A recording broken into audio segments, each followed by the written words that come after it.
Eh yun ng isang engineer na sinasabi mo, ano niya eh. Yung pa kaya? Yung pa, sabi niya, Oo. nag-aaksaya lang ba siya ng pang-aaral ng Oo. ganyan? Hindi rin birong pag-aaral sa Mapua kasi quarter sem. Oo. Yun yata isa pang ayaw. Eh tapos, Oo. engineering din. Magaling naman daw yung batang yun sa math, sabi ni Tia. Siguro alam mo, parang nauuna yung pagbo-boyfriend.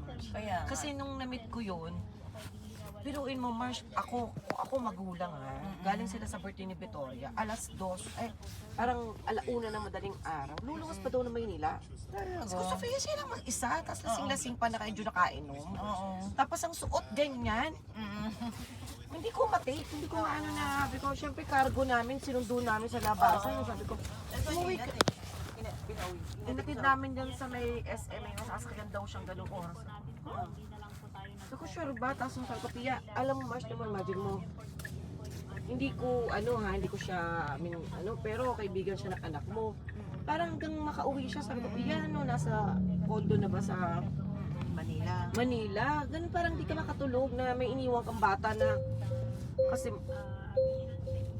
pasin seatbelt. Doon sa likod. May tinanggal ka ba ganyan? Hindi, nagpasan siya, nag-seatbelt siya eh.